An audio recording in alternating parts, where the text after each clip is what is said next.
오늘 지금 본문의 말씀 사도행전 18장에 나오는 말씀과 고린도서 3장에 나오는 말씀은 고린도 교회에 관한 이야기입니다. 오늘 저는 고린도 교회를 이야기하면서 고린도 교회의 성장에 대해서 하나님의 교회가 성장하려면 이런 제목으로 말씀하려고 합니다. 성경에는 여러 가지 교회가 나오고 있는데 그중에서 가장 말썽도 많았던 고린도 교회, 오늘 그 고린도 교회가 성장하는 과정을 보면 크게 세 가지 모습이 나오고 있어요.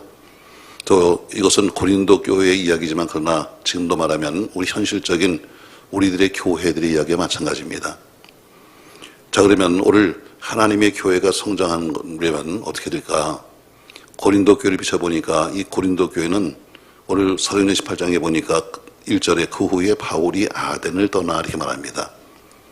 바울이 고린도 오기 전에 아덴에서 복음을 전했어요. 근데 이 아덴은 아주 철학적인 도시고 굉장히 학문이 깊은 도시입니다. 바울이 생각했죠. 바울도 상당히 많은 학문이 있으니까 내가 가서 저들을 학문으로 내가 한번 전도해야 되겠다. 저들은 전부 다 박사니까 내가 가서 나도 박사니까 나도 가서 이렇게 한번 가서 이야기해야지 하면서 그들에게 복음이 아닌 세상적인 학문을 가지고 접근했다가 결국에는 실패했습니다. 바울이 가는 곳마다 복음으로 다 승리했는데 가서 자기 인간적인 생각을 하면서 그들은 학문을 많이 배웠으니까 그들은 많이 공부했으니까 하면서 가서 나름대로의 학문을 폈는데 가서 거기서는 아주 창피하기를 당하고 나타나요. 결국 실패한 거죠. 아주 무거운 마음을 가지고 거기서 아덴을 나와서 간 것이 고린도였습니다. 매우 힘들었죠. 왜? 지금 목회도 실패하고 돌아왔지요. 거기서 지금 다 지금 망신을 떨고 좀 들어와서 이제 자기도 좀 지쳐서 몸도 지치고 만드셔서 저는 고린도였습니다. 근데 그 고린도에 가서 오늘 누굴 만나냐면 이렇게 말합니다. 2절 아굴라라 하는 본도에서 난 유대인 한 사람을 만나니 글라우디오가 모든 유대를 명하여 로마에선 떠나라 한 거로 그가 그 안에 브루스일라와 함께 이달리오로부터 새로 온지라. 바울이 그에 감회해서 거기서 처음 만난 사람이 바로 브루스일라와 아굴라라는 부부를 만나게 됩니다. 사도 바울은 로마서 16장을 썼습니다. 로마서는 15장이 마지막에 다 모든 인사를 다 마쳐요. 내가 당신들에게 은혜와 평강이길 원한다 해서 항상 그가 편지 마지막에 썼던 은혜와 평강이길 원합니다 하고 쓴 다음에 16장을 또 썼어요. 16장은 여러분 알다시피 뭐가 있냐면 전부 다 사람의 이름만 있어요. 내가 너에게 배배를 천거한다. 내가 너에게 브루스일라 아굴라 부부를 소개한다면서 자기 목회에 평생에 잊을 수 없는 사람 이름을 쓴 것이 로마서 16장이에요. 저는 언젠가 여러분 이 말씀을 하면서 여러분이 진짜 행복한 사람은 누구냐? 사람은 다 만났다 헤어지는데 언젠가 헤어졌을 때 정말 그때 그 사람 하면서 기억할 수 있는 사람이면 복된 사람이다. 마스크 밑이지만 아멘 한번 해봐요.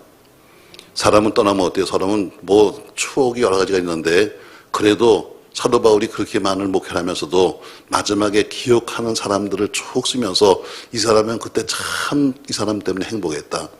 이 사람 때문에 참 좋았다 할 때 그때 쓴 사람 중에 누구냐면 로마서 16장에 보면은 여러 명을 소개하고 있습니다. 이렇게 말씀하죠. 내가 겐그리아 교회의 일꾼으로 있는 우리 자매 베베를 너희 추천한다. 베베라고 하는 집사를 추천합니다. 또 3장에 보니까 너희는 나의 동력자인 브루스길라와 아굴라에게 문안하라 하면서 그들은 나를 위해서 목숨도 내놓았다 이렇게 소개합니다. 또 로마서 16장 5절에 보니까 넌 에베네도에게 문안하라. 그 사람은 내가 아시아에서 처음 맺은 열매였었다면서 사람 이름을 쭉 쓰고 있어요. 자, 그러면서 오늘 거기 보면 오늘 브루스길라와 아굴라 오늘 고린도에서 만난 사람 또 혹은 나중에 베베란 사람 에네도에서 한번 해서 모두가 일점 사람인 것처럼 오늘 지금 바울이 고린도 교회에서 그 말씀 많은 지역에서도 목회 성공했던 첫 번째 이유가 뭐냐면 바로 믿음이 좋은 성도를 만났다는 겁니다. 성품이 좋은 성도예요. 두 가지입니다. 여러분 사람에게는 믿음이 중요하고 성품이 중요해요. 저는 제 개인적으로 본다면 믿음 참 중요합니다. 근데 사실은 타고난 성품은 더 중요해요. 전 목회를 해보니까 그래요. 다들 뭐 믿음 말하지만 믿음이 아무리 좋아도 성품이 나쁜 것들은 안 돼. 옆 사람 쳐다봐. 다시 말해 믿음이 아무리 좋아도 자 우리가 성령 충만 여러분 늘 이렇게 비교하잖아요. 자 이게 성령은 이렇게 하얘요. 나는 이렇게 시꺼멓습니다. 근데 성령으로 덮었어요. 이럴 땐 나는 보이지 아니하고 성령만 보이는 거예요. 이게 은혜입니다. 이게 은혜로울 때예요. 근데 이게 항상 이런 게 아니에요. 언젠가부터 어째요? 이게 들어갔다 나갔다 하면서 내가 자꾸 보이는 거예요. 이러면 뭐예요? 이게 사람 문제를 만드는 거죠. 결국 그래서 우리는 늘 성령 충만이 필요하다. 항상 성령으로 충만하지 아니면 뭐가 내 속에 게 나오거든요.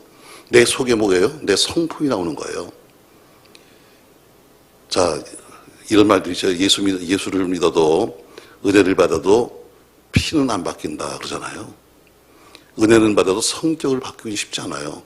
그것까지 바뀌어야 하는데 참 그거 바꾸기 쉽지 않습니다. 여러분, 자기 스스로가 인내하고 절제해서 바꾸는 거지 자기 성품 바꾸는 거 정말 쉽지 않아요. 오늘 그런 누굴 만나는가 하면 브루스길라와 아굴라 부부, 로마서 16장에 보니까 그러려는 나를 위해서, 얘기는 그 부부가 사도 바울이란 사람 때문이 아니라 바울이 하고 싶어하는 목회를 위해서 생명도 내놨다, 목도 내놨다는 거죠. 그처럼 믿음이 좋은 사람, 성품이 좋은 교회를 만났기 때문에 가능했어요. 여러분과 저에게도 늘 그런 만남, 믿음과 성품이 좋은 사람이 되기를 주의 이름으로 소망합니다. 또 사도행전 18장 5절을 보면은 또 사람을 소개하면서 이렇게 말씀하고 있어요. 사도행전 18장 5절 말씀 자막 주세요. 다들 바뀌어가지고 조금 헷갈릴 거예요. 오늘 제가 지금 이 음향도 지금 연습 중입니다. 지금 저희가 좀 문제가 있어가지고 지금 믹서를 바꿔가지고 지금 처음 한번 해보는 거라서 새벽에는 난리 한번 쳤고, 지금 갑자기 소리가 막 커졌다 해서 난리 쳤고, 지금 시험 방송 중입니다. 이쪽 스피커는 지금 안 나오고 있을 거예요, 아마. 그러니까 여러분 조금 양해하시면서, 사도행전 18장 5절에 보면 이렇게 말씀합니다. 한번 같이 읽어요. 실라와 디모데가 마게도냐로부터 내려오매 바울이 하나님 말씀에 붙잡혀 유대인들에게 예수는 그리스도라 밝히 증언하니 그리 대적하여 비방하거늘 바울이 옷을 털면서 이르되 너희 피가 너희 모이로 더할 것이요 나는 깨끗하리라. 이후에는 이방인에게로 가리라 하고 거기서 옮겨 하나님을 경외하는 디도유스도라는 사람의 집으로 들어가니 그 집은 회당 옆이라. 또 회당장 그리스보가 온 집안과 더불어 주를 믿으며 수많은 고린도 사람도 듣고 믿어 세례를 받더라 해서 고린도 사람이 믿었다. 어떻게 믿었는가 하면 바로 바울은 항상 그의 법칙이 있었습니다. 어디를 가나 항상 회당에 가서 먼저 복음을 전했어요. 유대인들이죠. 같은 민족 유대인에게 복음을 전하는데 회당에서 그들이 복음을 받지 아니하면 회당에서 나와서 이방인에게 전도한 거예요. 처음부터 이방인이 아니라 항상 가면 처음에는 내 민족을 위해서 먼저 복음을 전했어요. 그들이 예수가 누구야? 나가. 그러면 나와서 전한 것이 이방인이에요. 여기도 마찬가지로 실라와 디모데와 함께 내려와서 바울이 복음을 전했는데 유대인들이 와서 비방합니다. 그러니까 그들이 나오는데 나와서 어딜 갔는가 하면 7절 거기서 옮겨 하나님을 경외하는 디도 유스도의 집으로 갔다고 그랬어요. 디도 유스도의 집이 어디냐면 회당장 옆집이어서요. 가서 그 집에서 가서 예배를 드리는데 회당장이 전도를 받으면서 많은 고린도 사람들이 예수를 믿게 되었다 하는 이야기예요. 오늘 그걸 보면 고린도 교회의 시작이 어디냐면 바로 오늘 디도 유스도라는 사람의 집이었었어요. 그 사람은 회당에서 쫓겨난 바울과 더불어서 자기 집을 예배처소로 해놔서 집에서부터 고린도 교회가 개척이 된 거예요. 처음부터 고린도 교회가 좀 돈이 많아가지고 여긴 잘 사는 지역이니까 멋진 예배당을 만들고 이것이 아니라 처음에 시작은 쫓겨났던 바울을 내 집으로 오십시오 해서 모셔서 예배드렸던 디도 유스도의 집이 바로 고린도 교회 시작이에요. 오늘 브루스길라와 아굴라 같은 믿음이 좋은 부부도 만났고 자기 집을 예배처소 내놓을 수 있던 디도 유스도도 만났고, 알다시피 여러분 빌립보 교회는 루디아라고 하는 한 여인을 통해서 교회가 세워졌잖아요. 그도 처음부터 돈이 많아가지고 내가 교회 하나 짓게요 이것이 아니라 자기 집을 교회 내놓음으로써 빌립보 교회가 시작됐어요. 그러니까 이렇게 헌신하는 바로 믿음과 뭐가 좋았다? 성품이 좋은 교회를 만났기 때문이다. 여러분 교회는 그냥 묵는 게 아닙니다. 바로 좋은 성도가 있어야 제가 다시 이제 또 언젠가 한번 부흥하면 한번 하겠지만, 좋은 교회는 그냥 되지 않아요. 좋은 성도와 좋은 목회자가 만나서 좋은 교회를 만드는 거예요. 아무리 성도가 좋아도 목사가 나쁘면 안 되고, 아무리 목사가 불불해도 그래도 교인이 나쁘면 안 되는 거예요. 서로가 교인과 성도와 목회자가 서로 잘 만나야 돼요. 아멘 좀 해봐요. 우리는 어떤 잘 만난 것 같아요, 여러분? 아이고, 또 침 바른다. 자, 오늘 지금, 사도행전과 고린도서 보니까 고린도 교회 부흥의 시작이 뭐냐면 바로 그 집에서 시작했던 고린도 교회가 브루스길라 아굴라 같은 부를 만나면서 함께 성장하는 것처럼 믿음이 좋은 사람, 성품이 좋은 사람들과 만났다. 전 여러분 그렇게 되기를 주의 이름으로 소망합니다. 제가 다니면서 여러분을 자랑을 합니다. 뭐 다른 건 몰라요. 뭐 우리 교회는 뭐 교인들이 믿음이 막 불같고 난 이건 자랑하지 못해요, 사실은. 뭐 우리 교인들이 무슨 막 뜨거워서 뭐 불불하고 무슨 뭐 밤을 새워 기도하고 뭐 이런 건 자랑하지 못하지만 그러나 우리 교회는 성품은 좋다. 착하다. 뭐 왜 우리 교인들은 특징이 있잖아요. 일단 마음에 들면 나오지만 마음에 안 들면 꼴도 안 본다. 우리 교회 특징입니다. 뭐 다른 교회처럼 무슨 뭐 나는 그냥 뭐 이 교회에서 뭐 넌 목살을 붙잡고 뭐 네가 산이 내가 산이 이런 교회가 아니라 우리 싫으면 간다. 어쩌면 좋은 성품인지도 모르죠. 오늘 고린도 교회 부흥의 시작이 뭐냐면 좋은 믿음과 성품을 가진 사람들이 모였다는 거예요. 뭐 다는 고린도 교회가 시끄러운 교회니까 상당히 말썽이 많았으니까 모두는 아니지만 그러나 사도 바울에게 그렇게 좋은 성도가 있었기 때문에 말씀 따라서 사는 성도가 있었기 때문에 고린도 교회는 부흥이 돼요. 자, 그럼 고린도 교회 부흥의 시작이 좋은 성도와 좋은 그 믿음이 좋은 사람과 성중 사람이라면 그 바울은 교회를 어떻게 섬겼는가? 교인들에게 당신들 믿음으로 사세요. 당신들 말씀으로 사세요. 떠드는데 바울은 어떻게 했는가? 사도행전 20장 17절을 보세요. 사도행전 20장 17절. 자, 21절까지 말씀을 한번 같이 읽습니다. 자막도 나오니까. 바울이 밀레도에서 사람을 에베소로 보내어 교회의 장로들을 청하니 오매 그들에게 말하되 아세아에서 들어온 첫날부터 지금까지 내가 항상 여러분 가운데서 어떻게 행했는지를 여러분도 아는 바니 곧 모든 겸손과 눈물이며 유대인의 간계로 말미암아 당한 시험을 참고 주를 섬긴 것과 유익한 것은 무엇이든지 공중 앞에서나 각 집에서나 꺼리낌 없이 여러분에게 전하고 가르치고 유대인과 헬라인들에게 하나님께 대한 회개와 우리 주 예수 그리스도께 대한 믿음을 증언한 이것이라.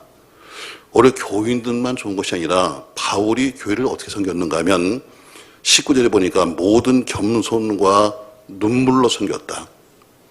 내가 막 목사니까 당신들은 들어야 돼. 이런 권위가 아니었습니다.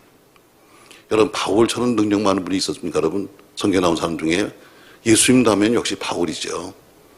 죽은 자를 살렸던 사람이고 자기는 비록 몸이 아팠지만 그러나 그렇게 능력 많은 사람이 어떤 사람들에게 가서 뭐 내가 목사니까 내 말을 들으라 뭐 이런 얘기 한 적이 없습니다. 곧 모든 무엇과 겸손과 제가 우리 목사님들도 오늘 처음 와서 오늘 첫 예배 나오는데 제가 항상 욕을 겁니다. 목사는 겸손해야 한다. 내가 목사니까 뭐 당신은 뭘 해야 됩니다. 이따위 소리 하면 당장 쫓겨난다. 왜? 목사의 가장 기본이 뭐냐면 목사 된 게 여러분 자랑할 것도 못 돼요. 오직 하면 목사 시켰겠소. 난 그렇게 생각해. 하나님이 나를 오직 하면 목사 시켰겠냐. 저거는 그냥 평신도 시켰다가 저건 제대로 믿지도 않은 놈이야. 하는 꼴을 보니까 아유 저거는 평신도 돼서는 저건 안 되겠다 그래갖고 목사라고 딱 나를 갖다 어떻게 묶어놓으신 거지. 난 그래서 나는 알아. 자랑은 뭐예요? 목회자의 가장 기본은 겸손이요. 오늘 바울은 그렇게 많은 교회를 세웠고 그렇게 많은 일 하면서도 나는 당신들을 겸손으로 섬겼습니다. 이렇게 말합니다. 또 두 번째 뭘로 섬겼다고요? 겸손과 무엇으로? 눈물이며 있습니다. 두 번째는 눈물로 섬겼다. 눈물로 섬겼다. 또 세 번째는 뭐라면 유대인의 관계로 말미암아 당한 시험을 참고 한 것처럼 세 번째, 인내로 난 목회했다. 사도 바울의 목회는 세 가지였습니다. 첫 번째는 겸손의 목회였었고, 겸손한 것이 뭐냐? 겸손은 딴 거 아닙니다. 여러분, 하나님 앞에서 내가 누군지 아는 게 겸손입니다. 하나님 앞에서 내가 도대체 뭐야? 사람 앞에서는 내가 뭐야 할지 모르지만, 그러나 하나님 앞에서는 내가 뭐야? 이게 바로 겸손의 시작이에요. 또 날마다 범사로 하나님의 은혜를 고백하고 사는 것, 하나님의 뜻대로 살아보려고 애쓰고 노력하는 그것이 바로 겸손의 모습이에요. 근데 바울은 내가 겸손으로 살았다. 그렇게 능력 많은 사람이, 그렇게 교회를 많이 세운 사람이, 어디든지 항상 사람들에게 바울 하면서 인정받는 사람이 뭐로 살았다? 겸손으로 살았다. 두 번째 보니까 뭐로 살았다? 눈물로 살았다. 사도 바울은 늘 감사했습니다. 무엇이? 정말 나 같은 죄인이 은혜 받고 예수 믿게 된 것. 내가 지금 죄인 중에 예수여 내가 그렇게 예수 믿는 사람을 핍박했음에도 불구하고 나를 세우셔서 하나님의 일을 하게 하신 것을 너무 감사해서 그는 늘 회개의 눈물을 흘리면서 중보의 눈물을 흘리면서 감사의 눈물을 흘리며 살았습니다. 여러분, 회개의 눈물은 용서를 가져옵니다. 중보의 눈물은 기적을 가져옵니다. 감사의 눈물은 축복의 문을 엽니다. 전 여러분과 저에게도 기도의 눈물이 있기를 주의 이름으로 축복합니다. 오늘 바울은 나는 겸손으로 섬겼다. 눈물로 섬겼다. 세 번째가 뭐예요? 인내로 섬겼습니다. 그래, 인내로.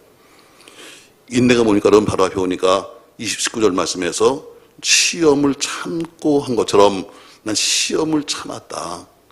여러분, 시험은 다 옵니다. 여러분, 교회만 오는 게 아니라 목회자에게도 시험은 많이 옵니다.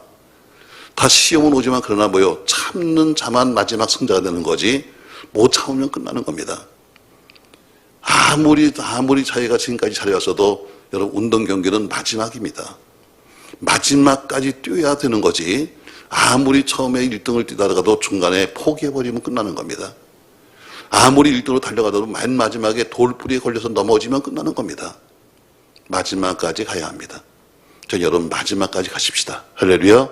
어차피 우리가 시작해서 우리가 예수 믿었다면 마지막까지 가야지. 처음엔 잘 믿었고 처음엔 은혜가 있었고 처음엔 무슨 봉사했는데 떠들지 말고 마지막까지 가는 삶이 돼야 한다. 오늘 바울은 자기 목회를 세 가지로 말하고 있어요. 나는 겸손하게 눈물로 인내하며. 이 사도 바울의 목회는 지금도 마찬가지입니다. 지금도 똑같이 우리 목회자에게 가장 필요한 것은 바로 이 세 가지입니다. 겸손과 눈물과 인내입니다. 참 쉽지 않은 겁니다, 여러분. 쉽지 않아요.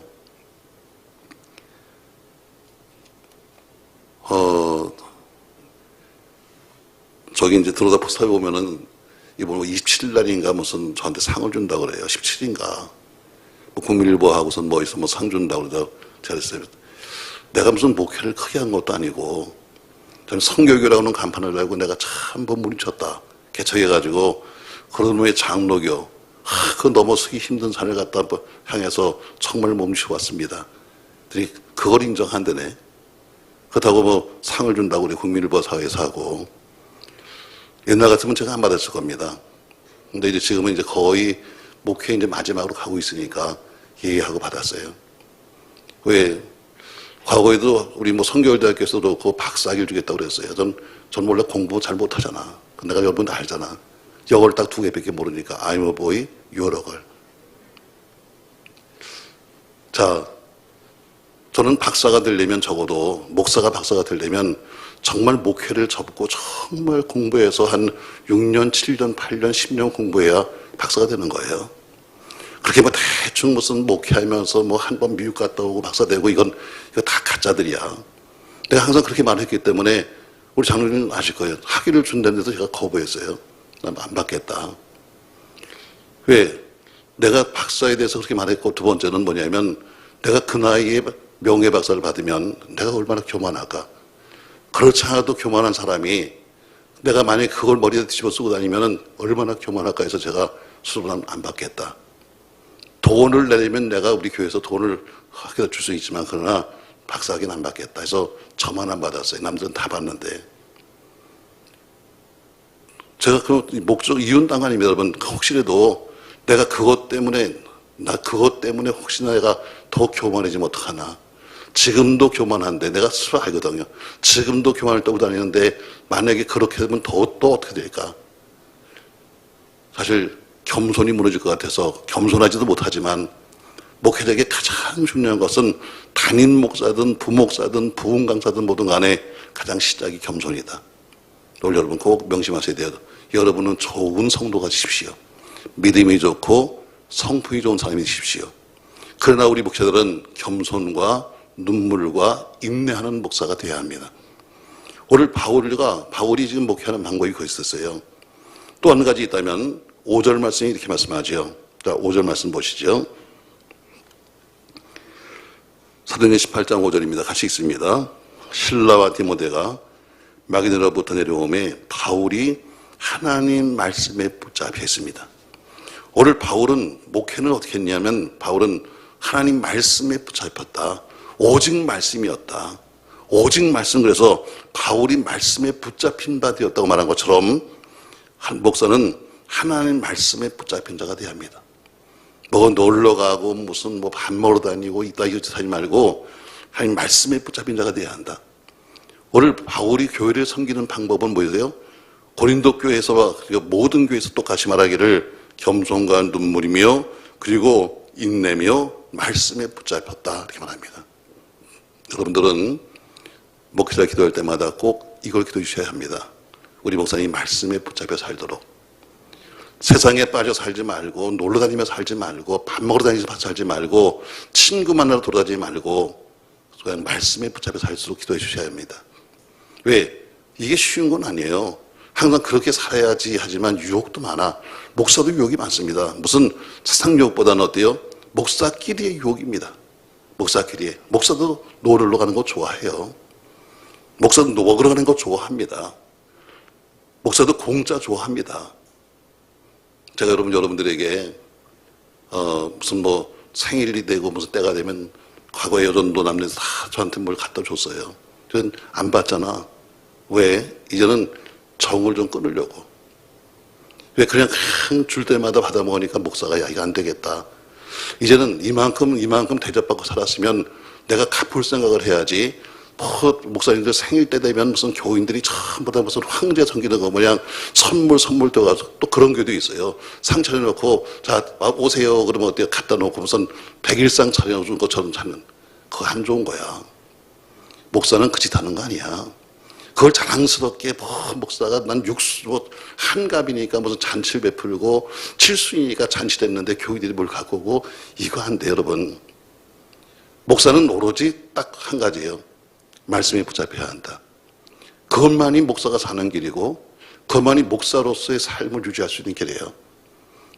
제가 여러분들에게 저 목사가 왜 저래? 왜 주는 것도 안 받는 거야? 왜 돌려주는 거지? 다른 의미가 없어요. 뭐 제가 여러분이 주는 거 싫어서도 아니고 세상에 돈 싫어하는 사람이 누가 있어 여러분. 이제는 그거 하지 말자. 이제는 더 이상 하지 말자. 이제는 다른 교회처럼 하지 말자. 그래서 제가 쭉 돌려드리는 거예요. 근데 뭐들 주는 게 있잖아. 빵 주면 먹는다? 커피도 먹는다?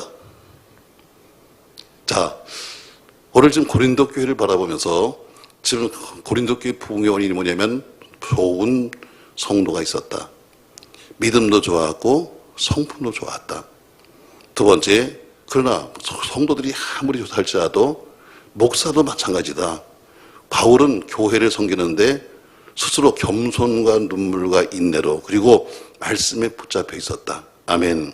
아멘. 또 한 가지가 있습니다. 9절 말씀. 사도행전 18장 9절입니다. 같이 한번 읽습니다. 밤에 주께서 환상 가운데 바울에게 말씀하시되 두려워하지 말며 침묵하지 말고 말하라. 내가 너와 함께 있으며 어떤 사람도 너를 대적하여 해롭게 할 자가 없을 것이니 이는 이 성중에 내 백성이 많음이라 하시더라. 아멘. 밤에 주께서 환상 가운데 바울에게 말씀했습니다. 뭐라고 말씀했는가? 두려워하지 말라. 침묵하지 말고 말하라. 하나님 말씀했습니다. 그리고 그 말씀을 듣는 교회가 되어야 합니다. 하나님의 음성을 들을 수 있는 교회가 되어야 됩니다. 그래야 교회가 삽니다. 아멘. 여러분, 하나님이 여러분이 하시는 음성을 들으셔야 합니다. 하나님이 내게 하는 음성을 들어야 합니다. 이 목사야, 너는 이 말씀을 들어라. 그리고 이것을 전해주어라 하는 그 말씀을 들을 수 있어야 합니다. 다시 말해 하나님 음성을 들을 수 있는 교회, 바로 그것이 고린도 교회가 부흥되는 원인이었습니다. 너 말해라. 유대인이 그렇게 핍박을 하고 남들이 욕을 해도 너 말해라. 내가 함께 할 거야. 너 내가 대적을 제할 것이다. 그리고 이 성에는 내 백성이 많다는 그 하나님의 음성을 들을 수 있었기 때문에 그래서 고린도 교회는 성장한 겁니다. 자, 여러분, 하나님이 여러분에게 하시는 음성을 들을 수 있는 영적 귀가 열리기를 주의 이름으로 축복합니다. 우리 목사들이 자꾸 말해요. 여러분, 말씀을 들으시고 음성을 들으랬는데 도대체 음성을 어떻게 듣는 거야? 어떤 분은 묻습니다. 참 장난인지 이런 걸 물어봐요. 목사님, 뭐 하나님 말씀하실 때 영어로 하세요? 그분이 유대인인데 히브리 말로 하세요? 별꼴을 다 봐요. 보는 것도 참, 목사님 환상을 보는데 칼라도 보세요. 흑백으로 보세요. 잃어버린 사람도 있고 별인간이 많아요. 오늘 그럼 음성을 어떻게 듣는 것이냐? 여러분, 오늘 저는 여러분에게 이어서, 자, 지금 제가 세 가지를 얘기했어요. 세 가지 얘기하면서 부수적으로 음성이 나왔으니까, 자, 고린도 교회 부흥의 원인은 좋은, 믿음이 좋은 교인과 성품이 좋은 교인이 있었다. 바울은 오로지 겸손과 눈물과 인내와 말씀에 붙잡혔다. 그리고 세 번째 그 교회가 부흥의 원인이 뭐냐면 하나님이 하시는 음성을 들을 수 있었다. 아멘. 그럼 음성을 어떻게 듣는 것이냐? 자, 음성 듣는 방법이 여러 가지가 있습니다. 하나님은 살아계십니다. 그래서 그분이 우리에게 말씀을 하고 계세요. 자, 우리가 서로가 이야기하잖아요. 서로가 말을 하는데 그 말을 들으면서 서로 이해가 되는 것처럼 오늘도 하나님의 음성을 들을 수 있고 그 뜻이 무엇인가를 분별할 수 있습니다. 정상적인 그리스도인이라면, 정상적인 그리스도인이여 하나님의 자녀라면, 아니 아버지와 아들이라면 아버지가 하는 이야기를 아들은 알아야 들어야 되고 아들이 하는 이야기를 아버지는 들을 거예요. 그러니까 오늘도 여러분과 제가 그 음성을 듣고 음성 따라가야 돼요. 맨 자기 혼자서 생각하면서 이게 뜻이라고 말하지 말고 정말 하나님이 내게 뭐라고 말씀하시는 걸 알아야죠. 자, 그러면 하나님 음성엔 종류가 있어요. 여러분 뭐 메모지인 사람 적으세요. 하나님의 음성을 어떻게 듣는가? 오늘 욥기서 33장 15절 말씀에는, 그래서 내가 이거 준 거 있어요? 난 있는데 이게 갖고 있어요? 또 다 버렸지? 어떤 분 그렇게 다 썼어요. 그러면 거의 그림 그렸으면 다 썼겠다. 이거 드린 거는 여러분이 필요한 거는 적으라고 한 거니까 어떻게 와서 목사님 어떻게 하나님 음성을 듣는 거에 말하지 말고, 자, 욥기서 33장 15절에 보면은 이렇게 말씀하고 있어요. 자, 한번 말씀 읽어봅시다, 여러분. 사람이 침상에서 졸며 깊이 잠들 때나 꿈에나 밤에 뭐 할 때? 환상을 볼 때에 한 것처럼 하나님이 꿈이나 환상으로 여러분과 저에게 말씀하십니다. 꿈이나 환상으로 우리에게 알려주시는 거예요. 그러니까 하나님이 우리에게 말씀하셨다. 무엇을 통해서? 꿈이나 환상을 통해서 그렇게 말씀하세요. 자, 그런데 우리가 꿈을 꿔도 잘 모르는지 모르잖아요. 왜? 특별하게 꿈에 영적 해몽을 한 사람은 모르지만 어느 사람은 꿈을 꿨는데도 이게 무슨 꿈인지 몰라. 근데 하나님은 하면서 하나님 이게 무슨 꿈이에요 하고 여러분이 꿈을 꾸고 나서 기도하면 뭘 주시는가? 여기서 33장 13절 말씀에 이렇게 말해요. 하나님께서 사람의 말에 대답하지 않으신다 하여 어찌 하나님과 논쟁하겠느냐? 하나님은 한 번 말씀하시고 다시 말씀하시되 사람은 관심이 없다. 자, 내가 꿈이나 환상을 봤는데 도대체 이게 뭔가? 특별하게 내가 은사가 없어서 그걸 못 풀면은 기도하면 하나님은 한 번 말씀하시고 끝나는 것이 아니라 또다시 말씀하시되 해서 그것으로 모르면 다른 방법으로 또 우리에게 어때요? 다른 꿈으로 우리에게 알려준다는 거예요. 그러니까 하나님은 어때요? 우리가 알기로 원하시는 거죠.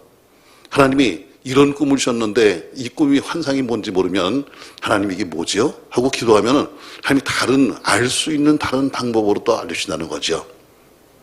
이해되세요? 가끔 이렇게 끄떡거려요. 자, 그래서 꿈이나 환상으로 여러분과 저에게 말씀하세요. 그러니까 뭐 꿈이나 환상에 대해서 우리가 풀 수 있는 사람. 근데 이 꿈도 종류가 많아요. 꿈도 영몽이 있어요. 영몽은 뭐냐면 하나님이 주는 꿈이 영몽이에요. 마몽이 있어요. 말가 주는 꿈이 마몽이에요. 개 꿈이 있어요. 그건 아무것도 아닌 꿈을 꾸고 늘 우리가 이게 문제예요. 늘 개 꿈을 꾼다면은 하나님이 줬다는 거예요. 이게 참 환장합니다. 아니다 그러면 시험 들 것 같고 왜 자기 멋대로 꿈을 네 번째 꿈도 있어요. 그건 뭐냐면 자기가 만들어 꾸는 거예요. 늘 자기가 그렇게 생각을 하고 있었어. 그러니까 자기가 늘 생각하던 자기 마인드 컨셉에 빠져서 꿈도 그렇게 꾸는 거예요. 이걸 분별할 수 있어야 돼요. 분별하는 방법이 뭐냐면 말씀이에요. 모든 성경 말씀이 모든 은사를 풀어가는 기준이에요. 그러니까 말씀을 알아야 돼. 꿈을 꿨어요. 근데 이 꿈이 근데 어디 있는 꿈이지? 성경 어디 나오는 꿈이지? 성경 어디 근거하는 것이냐는 성경의 근거가 있어야 되는 거예요. 영적인 꿈은 한 번 꾸면 잊어버리지 않아요. 저는 태몽이란 걸 잘 모르겠습니다만 여자분들이 태몽을 꿨대요.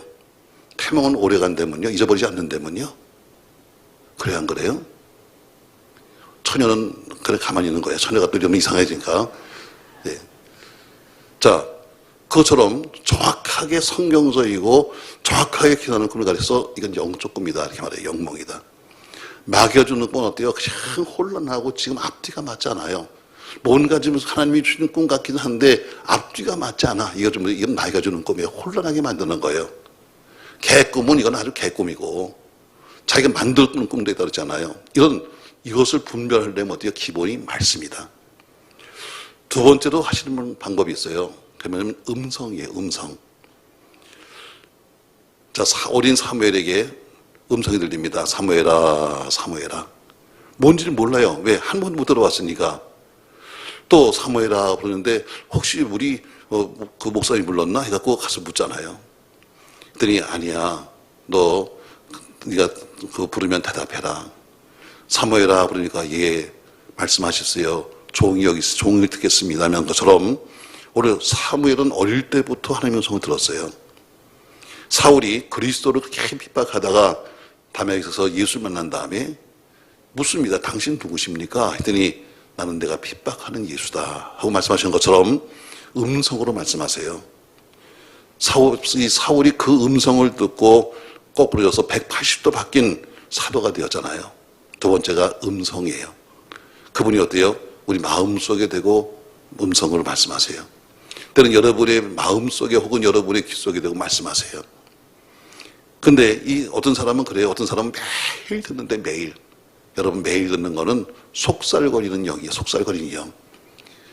여러분 하나님이 그렇게 하려서 매일 그랬어요. 제가 군산 가서 그런 여자를 만났어요. 집에 다니면 별 여자를 다 많이 만나요. 자기는 밥 사주는 사람이 제일 위험한 사람이야. 그래서 밥 먹으러 갔더니 그래요. 자기는 매일 성령의 음성을 듣고 산대. 얼마나 참 놀라운 거예요. 그러세요. 근데 그분이 참 세상에 간섭한데. 그래서 어떻게 하시는데? 그러니까 아침이 되면 그분이 말한대요. 얘야, 외출할 때만 말씀하신대요. 오늘은 빨간 옷을 입어라. 그래서 옷을 또 지정하신다네. 그래서 옷을 입고 나가면 또 그분이 말씀하신대요. 얘야, 시장 가서 뭐 살려 그러면 꽁치는 썩었다. 칼치를 사라. 그런다는 거예요. 여러분 성령은 그런 거 안 해. 성령이 하시는 일은 뭐예요? 성령이 하시는 일은 구원과 관계 있어요. 성령이 하시는 건 전부 다 구원과 관계 있어요.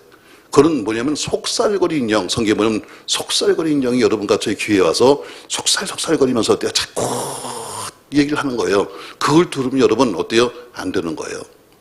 사람이 정신적인 문제가 생기면 어때요? 자꾸 뭐가 들리잖아. 그처럼 속살거리는 영에서 자꾸 하는 얘기를 하는 사람은 성령이 말씀했다고 또 오는 사람이 있어요. 과거에도 그랬어요. 목사님 부르셨어요. 한밤중에. 내가 왜 당신을 불러요? 제가 기도하는 가운데 환상이 들렸다는 거예요. 목사님이 불렀다는 거예요. 내가 왜 한밤중에 당신을 불러요? 그건 뭐예요? 속살거리는 영인데 그걸 모르는 거예요. 그러니까 평생에 우리가 말씀을 듣는 게 몇 번이지 그렇게 매 시간마다 매 순간마다 들을 수 있는 건 절대로 아니에요. 오늘은 졸지도 않네 이런 얘기 하니까. 내가 이런 얘기 잘 안 하는데 오늘 특별히 해주니까 막 졸지도 않네. 딴 데 갔으면 벌써 입시 난 사람이 둘도 나오는데. 자, 세 번째 보면 뭐라고 말씀하셨는가? 에베소서 1장 17절에 보니까 이렇게 말해요. 같이 한번 읽겠습니다, 여러분.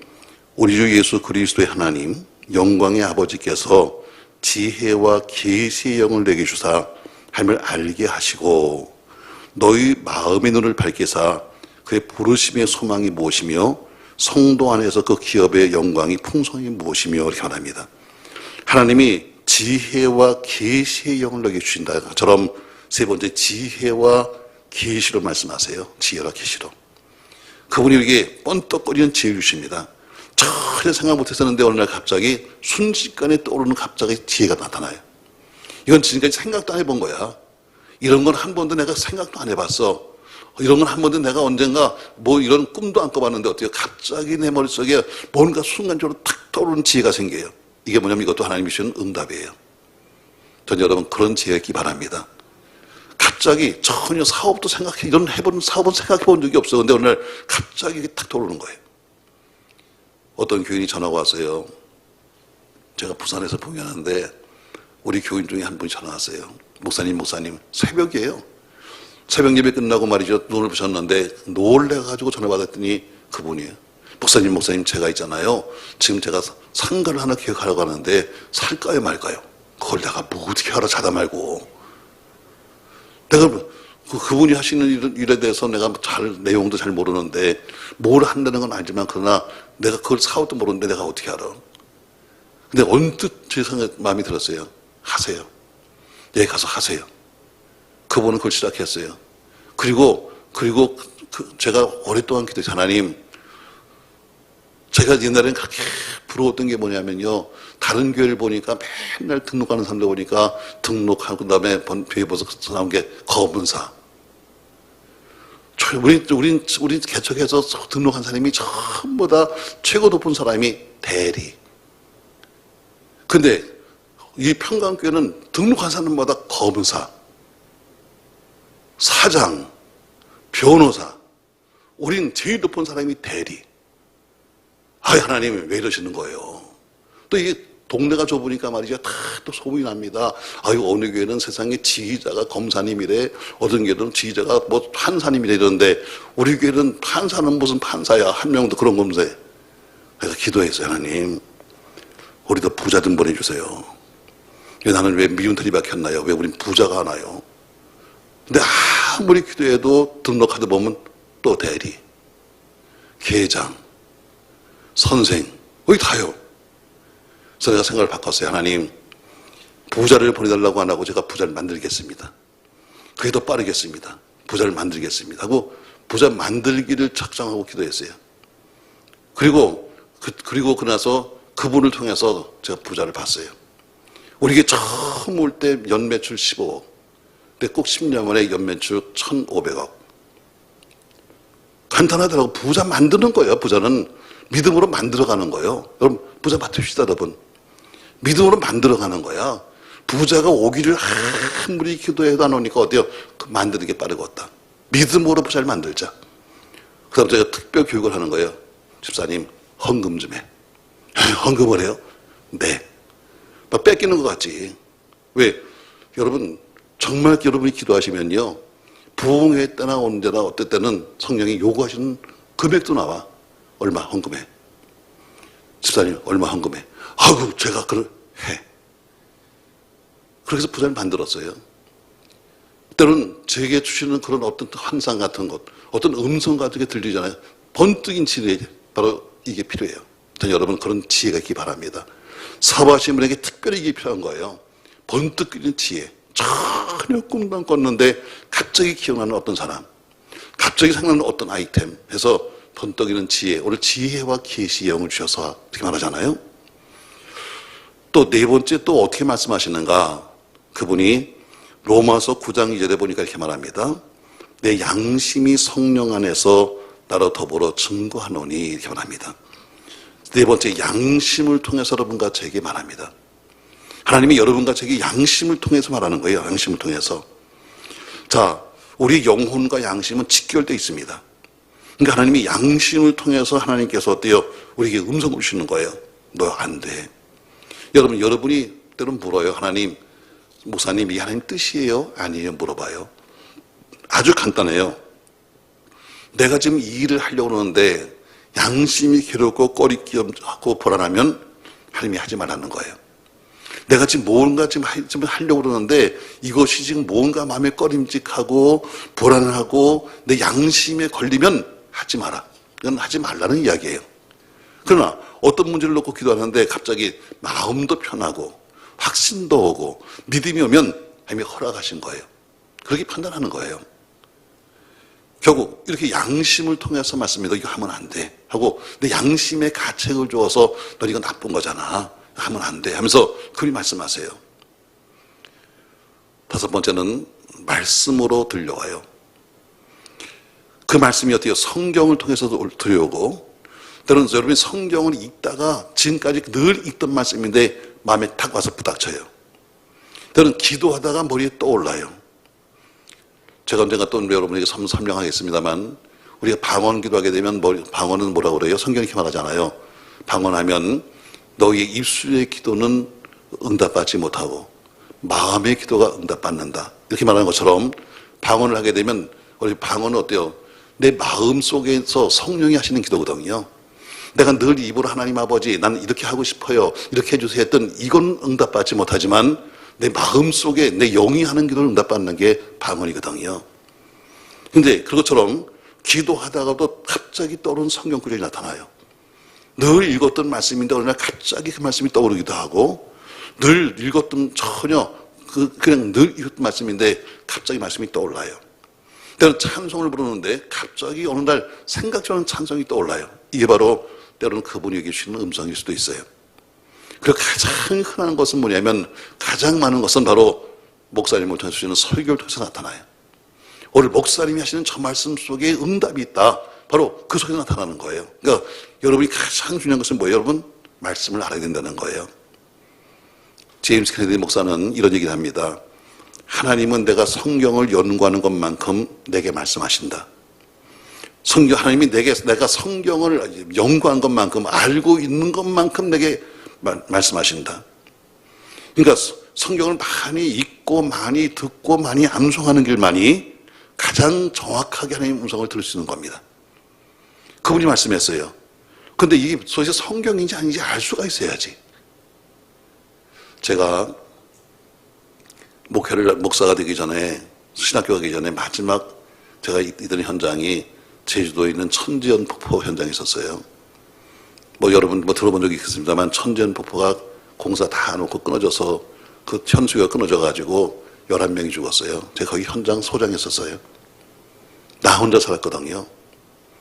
그때 마지막 공사를 다 마치고 그때는 중기가 다 해외가 있을 때니까 전부 다 수기로 가서 케이블카를 띄워가지고 저 62.5m 꼭대기에다가 다 다리를 놓고 그리고 완공을 했어요. 준공을 며칠 앞두고 페인트까지 다 칠하고 저희가 마지막 회식을 합니다. 그때 나까지 12명이니까 12명이 앉아서 회식을 해요. 왜? 거기는 사람이 더 붙을 수가 없어요. 자, 회식하면서 말이죠. 자, 이제 우리 서울에서 만나자. 내가 여기 있어봐야 더 이상 할 일도 없고 접대한다고 돈만 쓰니까 난 먼저 올라갈게. 어떤 친구는 양복을 맞춰놨어요. 이제 서울 가서 입는다고. 다 그러고선 마지막 거기서 회식을 하고 헤어졌어요. 그래서 나 먼저 올라온 거예요. 근데 며칠 있다 보니까 다리가 딱 끊어졌어요. 다리가 다 죽었어요. 몽땅 다 죽은 거예요. 물론 제작팀에서 잘못해가지고 우리는 설치만 했으니까 제작팀에서 잘못해가지고 특수강인데 그걸 일반강을 보내는 바람에 그 다리가 끊어졌어요. 저는 그때 명색은 집사예요. 근데 할 건 다 하고 다녀. 그러니까 우리 같이 일한 사람은 내가 교회 다니는 거 전혀 몰라. 왜? 내가 교회 다닌다고 말하면 다 웃어. 아우, 교회 다니세요? 나도 다 웃어. 또 비 오는 날이면 내가 먼저 고스톱을 차리려면 어떻게 내가 그걸 얘기를 해. 한 번도 못했어요. 그러다가 나중에 사고 난 다음에 제가 끊어진 다리 앞에 딱 섰는데 그때 문득 내 마음속에 이런 말씀이 기억났어요. 근데 이게 난 성경인 줄 몰랐어요. 무슨 말씀인가? 내가 전했음에도 불구하고 그들이 안 믿고 죽었으면 그들 책임. 네가 전하지 않았는데 그들이 못 믿고 죽었으면 내 책임. 난 이게 성경인지 몰랐어요. 뭐 이게 무슨 말씀이야? 이게 무슨 말씀이야? 나중에 보니까 이게 에스겔서 나오는 성경이에요. 네가 전했음에도 불구하고 그들이 복음을 들었음에도 불구하고 믿지 않고 죽었으면 자기 책임이야. 근데 네가 전하지 않아서 그들이 못 듣고 죽었으면 내 책임이야. 아, 근데 저 11명의 책임을 내가 어떻게 질까? 제 마음속에 그게 부담으로 시작한 거예요.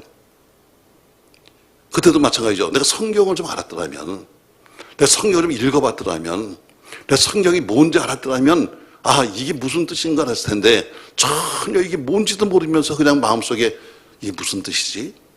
이게 무슨 얘기야? 난 이해가 안 가네. 여러분, 그래서 성경은 읽어야 되는 거예요. 성경은 알아야 되는 거예요. 성경은 연구해야 되는 거예요. 왜? 그래야만 말씀으로 오는 것을 알 수 있으니까. 마지막으로 한 가지 더 보면 되면요. 하나님은 환경을 통해서 말씀하세요. 환경. 민수기 22장에 가면은 발람 선지자가, 발락이라고 하는 왕이 발람 선지자를 돈으로 사가려고 옵니다. 하도 이스라엘 군대가 쳐들어오니까 아무리 봐도 저건 안 되겠다 해서 우리도 저 선지자를 데려다가 돈 주고 데려다가 저들 저어줘야 되겠다 해서 발람 선지자를 모셔옵니다. 처음에 갔더니 사람을 보냈더니 그럽니다. 무슨 소리 하는 겁니까? 내가 하나님의 종인데 내가 어떻게 그 짓을 합니까는 못합니다. 다음에 발락 왕이 어때요? 더 많은 돈과 더 많은 벼슬과 많은 것을 주었더니 돈에 눈이 팔린 그 발람이 뭐라고 그래요? 사신에게 말합니다. 잠깐 좀 가지 말고 좀 기다려보세요. 오늘 밤에 내가 좀 기도할 테니까 좀 기다려보세요. 이건 뭐예요? 갖고 싶다는 이야기입니다. 자, 그래서 그 다음날 결국에는 돈에 팔려서 발락 왕에게 갑니다. 자, 가는데 욕심의 눈이 오니까 앞에서 지금 하나님의 어때요? 그 하나님의 사자가 칼을 들고 섰음에도 불구하고 그 못 보는 거예요. 당나귀가 놀랬습니다. 앞에 하나님의 사자가 칼을 들고 서 있는 것을 사람 발랑 못 보는데 나귀는 보는 거예요. 여기서 보니까 여러분, 하나님이 가는 길을 막기 위해서 어때요? 환경을 통해서 말씀하시는 거예요. 여러분, 어떤 문제를 놓고 간절히 기도할 때 환경이 막으면 가지 마십시오. 가장 좋은 것은 뭐냐면 모든 일이 선하게 풀리는 것이 하나님의 뜻입니다. 자꾸 환경이 막는데 그걸 내가 이겨보겠다고 한 단계 넘어가면 또 하나가 있는 것이고 더 큰 담이 있는 겁니다. 오늘 발람에 가는 길을 어때요? 사자를 보내서 너 가서 똑바로 해 하고 말하는 것처럼 하나님의 환경을 통해서 말씀하십니다. 여러분의 환경이 내가 뭔가 하고 싶은데 각종 막혀. 뭔가 하고 싶은데 자꾸 뭐가 막아. 그럼 어때요? 하지 마라 하는 뜻이에요. 그러나 하나님이 어때요? 어떤 것은 아주 생각 밖으로 좋은 지혜를 만나기도 하고 생각 밖으로 어떤 좋은 길이 열리면서 선하게 가는 것은 하나님이 열어주는 환경이에요. 하나님은 환경을 통해서 이렇게 말씀하십니다.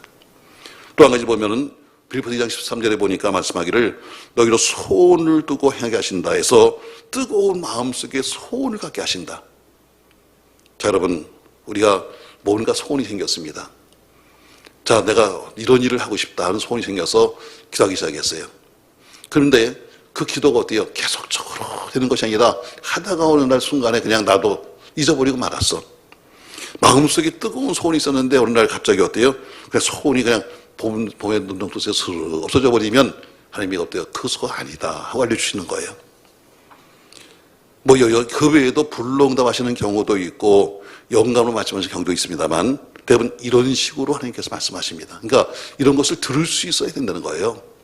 그분은 하나님은 계속해서 그분이 말씀하십니다. 왜? 내가 자녀인데 내가 가는 길이 맞는지 틀린지 하나님이 아버지인데 아버지가 가만히 있겠어요? 잘못된 길로 가면 야 이놈아 가지마 하고 말씀하시지요.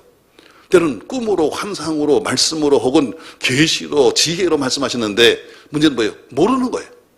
그러니까 자기 멋대로 가는 거죠. 결국에는 어때요? 가는 길을 막아도 안 되면 스스로 자멸의 길을 가는 거죠. 저 여러분 아무쪼록 오늘 고린도 교회가 바울에게 바울아 너 걱정하지 마라. 넌 입을 열어서 전해라 하고 말씀하셨던 음성을 듣는 것처럼 하나님의 음성을 듣는 교회가 돼야 그 교회가 부흥됩니다. 하나님의 음성을 듣는 사람이 돼야 성도의 삶을 살 수 있습니다. 너 그거 하면 안 돼! 하는 거 어때요? 안 되면 안 되는 걸 들어야 되는데 자기 멋대로 어때요? 내 맘대로인데요. 이러면 어때요? 하나님이 자꾸 막으시는 거예요. 너 하나로 인해서 내 주변이 막혀. 내 하나 때문에 어떤 너 가정이 막혀. 너 하나 때문에 자녀가 가정이 막혀. 너 하나 때문에 사업이 막혀. 여러분, 모든 것이 막혔다는 것은 뭔가 하나의 원인이 있는 거예요. 그 원인이 뭐냐? 그걸 찾아내야 되는 거예요.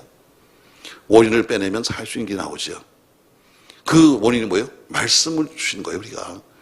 음성을 주시는 거예요. 그래서 고린도 교회는 어때요?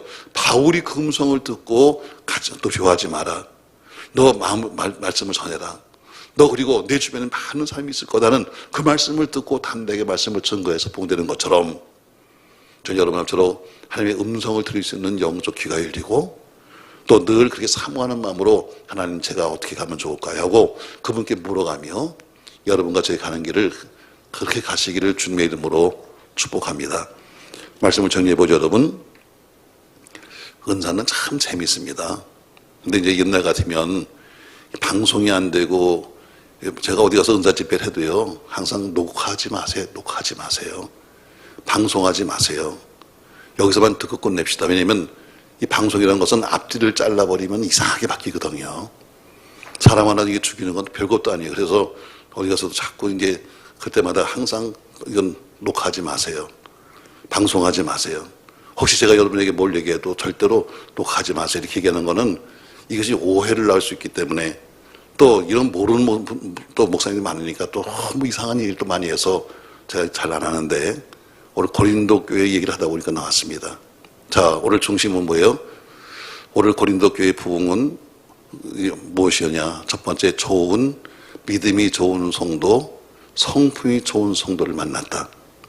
두 번째, 사도 바울이 그가 오늘 이 말씀이 붙잡혀 목회하는데 말씀만이 아니라 그의 목회는 겸손의 목회요, 눈물의 목회요, 인내의 목회였다. 그리고 말씀이 붙잡혔죠. 세 번째, 바울이 하나님의 음성을 들을 수 있었고 그리고 또 그 음성을 따라올 수 있는 교회. 아무리 목사가 음성을 듣고 이렇게 가야 됩니다. 집사님이 하지 마셔야 합니다. 해도 수용하지 않으면 소용없는 거예요. 아유, 목사님 걱정하지 마세요. 내 인생 내가 삽니다. 뭐 이러면 안 되는 거지. 오늘 바울이 그렇게 바울의 음성을 듣고 그렇게 했을 때 고린도 교회가 함께 따라오줬기 때문에 고린도 교회는 성장한 거예요. 저 여러분 같이 음성을 들으며 음성을 나누며 또 음성 따라갈 수 있는 부흥되는 교회, 부흥되는 가정이 되시기를 예수님의 이름으로 축원합니다.